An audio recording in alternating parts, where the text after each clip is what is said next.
Hi everyone, welcome back to Equipoise Classes. मैं हूँ Surabhi and I welcome you all in our series which is called Mission CUET 2024 guys, and this is part 14. We've already come towards the end of week 3 which has the theme of money and banking, and if you've missed watching any video guys, I have a playlist with this particular name Mission CUET 2024. You can find every part of this particular series in that playlist. Okay, so you can pause and get to know me. If you don't know me still, you can just take a look. And this is my CUET scorecard, guys. I appeared in 2023 in CUET exam. My domain subject was economics, just to check as a teacher, of course, just to see that what I'm preparing and teaching if it's in sync with the actual paper. And you can see I scored 200 on 200, and my percentile was 100 percentile, which means you can trust me. So you can pause and see the agenda, read the agenda before we begin with the session. This is the syllabus of money and banking, guys, and this is the website from where we have picked up this particular syllabus. Okay, we have the entire syllabus. There are 10 units, but I've picked up this because we are right now during this week we are only covering money and banking. Let's just quickly come to the question. From the balance sheet of commercial bank, calculate money multiplier. अब यहाँ से ना आपको money multiplier calculate करना है guys. Money multiplier क्या होता है? ठीक है, सबसे पहले मनी मल्टीप्लायर होता है यहाँ के हिसाब से अगर हम देखें कि जो भी रिजर्व रिक्वायरमेंट है बैंक की, 1 दैट लीगल रिजर्व रिक्वायरमेंट और रेशियो इज आपका मनी मल्टीप्लायर. ठीक है, अब रिजर्व रिक्वायरमेंट कितनी है आप यहाँ से देखो कि रिजर्व्स हैं 100 रखे हैं. आउट ऑफ टोटल डिपॉजिट कितनी थी? 500 डिपॉजिट में से अगर आपने 100 रखे हैं और 400 आपने लोन दे दिए, इसका मतलब है 100 कितना पार्ट हो गया? X% of 500 is equal to 100 guys. ठीक है, ये कितना हो गया आप देखो. अगर मैं X% ऑफ 500 देखने जाऊं इज इक्वल टू, आप देखोगे अपॉन 5 यहाँ पे ले आओ, ये आ जाएगा 20. यानी आपका लीगल रिजर्व रिक्वायरमेंट बैंक के लिए 20% है कि 20% रिजर्व रखना है. ठीक है, सो मनी मल्टीप्लायर क्या हो गया everybody? 1 upon reserve requirement that is 20. मतलब आपका 0.2 जो रिक्वायरमेंट है तो 20% हो गया. अगर आप इसे देखोगे तो आपका जो मनी मल्टीप्लायर है 20 और ऊपर 100 आ गया, ये आ गया 5. ठीक है, अब आप यहाँ से देख लो 5 कैसे आएगा. ये पूरा क्वेश्चन ना एनसीईआरटी से उठाया गया. एनसीईआरटी में ये एग्जैक्ट डिक्टो टेबल है और उन्होंने ये समझाया भी है कि since the bank is only expected to keep 20% of its deposit as reserve, the reserve of 100 जैसे 20% of 500 can support deposit of 500. ठीक है, तो मनी मल्टीप्लायर, आपका मनी मल्टीप्लायर क्या होता है? 1 upon CRR, which means money multiplier is equal to 1 upon 20%, which means 1 upon 0.2 equals to 5. Thus reserves of 100 can create deposits total of 500. ये भी पूछा जा सकता है किसी क्वेश्चन में कि कितने 100 रुपए के रिजर्व कितना ज्यादा डिपॉजिट आपका क्रिएट कर सकते हैं. ठीक है, तो ये आपका कितना हो सकता है? 500 टोटल. ये भी आपको पता होना चाहिए. Then we have our second question.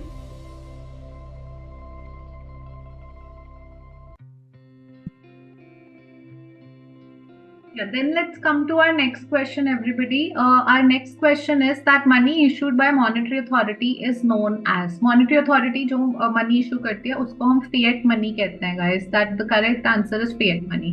Look from where it's coming. In the modern economy, money consists mainly of currency note and coins issued by monetary authority of the country. In India, the currency notes are issued by RBI, which is the monetary authority of India. And तो सबसे पहले मैंने आपको ये बताया कि monetary authority जो है वो आपका आरबीआई है इंडिया में. कॉइन्स इशू करता है गवर्नमेंट ऑफ इंडिया. एंड उसके बाद आपको ये बोल रहे हैं कि currency notes and coins are therefore called fiat money. मैंने इसलिए बताया क्योंकि आपको मॉनेटरी अथॉरिटी पहले बताई कौन है, और वो लोग करेंसी और नोट जो भी इशू कर रहे हैं उसको बोला जाता है fiat money. They do not have intrinsic value. जैसे कि अगर गोल्ड है, अगर 50 रुपए का गोल्ड है तो 50 रुपए की वैल्यू है उसकी, लेकिन एक पेपर है, पेपर पे अगर 2000 रुपीज लिखा है तो उस पेपर की अपनी वैल्यू तो 2000 नहीं है ना. इंट्रिंसिक वैल्यू नहीं होती खुद की कोई. They are also called legal tenders as they can not be refuse. कोई रिफ्यूज नहीं कर सकता इसको लेने से, इसलिए उसको लीगल टेंडर भी कहते हैं. चेक्स ड्रॉन ऑन सेविंग और current account however can be refused by anyone as mode of payment, hence demand deposits are not legal tender. ये भी क्वेश्चन आ सकता है. डिमांड डिपॉजिट लीगल टेंडर नहीं है, but coins currency notes are legal tender. Okay, then let's move to next question. Which of the following is not a function of RBI? RBI का क्या function है? RBI banker है government का, yes है. Lender of last resort है, yes है. Clearing house function करता है and issue of coin of all denomination. So clearing house function भी है. ये आपको पता है जो coins है, coins गवर्नमेंट ऑफ इंडिया भी आपका इशू करता है, जैसे आपने यहाँ पे देखा coins are issued by government of India. ठीक है, पिछले क्वेश्चन में भी देखा, अब भी क्वेश्चन में देख सकते हो कि कॉइन्स इशू कौन करता है. However coins are issued by your government of India, or government of India. Okay, then high powered money is also called. High powered money, अब ये क्वेश्चन ना थोड़ा कंफ्यूजिंग है गाइस. यहाँ दो ऑप्शन है जो सही है, तो आई वुड से CUET में अगर आप उन दोनों ऑप्शन में से कुछ भी करके आओगे, दे should mark it correct. This is a controversial question. High powered money को क्या कहते हैं? पहले तो पॉज करो और कमेंट सेक्शन में लिखो इसका आंसर क्या है आपके हिसाब से. ठीक है, then I first get you through the clipping. सबसे पहले क्वेश्चन पढ़ लो. High powered money is also called. ठीक है, ऑल्सो नॉट कॉल्ड नहीं बोला, ऑल्सो कॉल्ड बोला. ऑल्सो कॉल्ड, अब देखो यहाँ पे, from the point of view of money supply we need to focus on function of issuing currency. This currency issued by central bank can be held by public or by commercial bank and is called as high powered money. ठीक है, high powered money होता है और reserve money और monetary base. ठीक है, तो reserve money और मॉनेटरी बेस भी बोलते हैं. बी और सी दोनों ही सही है उस हिसाब से. तो this is a controversial question guys. I think they should mark it correct, but we can raise this query. But मैं आपको दिखा रही हूँ कि ऐसे क्वेश्चन आप आ सकते हैं. अगर छोड़ सकते हो छोड़ाना, अगर करना ही है दोनों में से कोई करोगे. बस वो थोड़ा कॉन्ट्रोवर्शियल हो जाता है कि कोई अपना लॉजिक ना निकाल दें, अदरवाइज दोनों ही सही है. ठीक है, so with this we can see important topics like money multiplier and function of RBI are the important topics guys, and this is the information about CUET sprint batch. If you need to study from me और ज्यादा पढ़ना है, पूरा syllabus cover करना है, मॉक्स practice करना है, ये जो क्वेश्चन हम कर रहे हैं इसके अलावा और जो क्वेश्चन बच गए हैं वो भी सारे मेरे साथ प्रैक्टिस करना है, मुझसे पढ़ना है बेसिकली.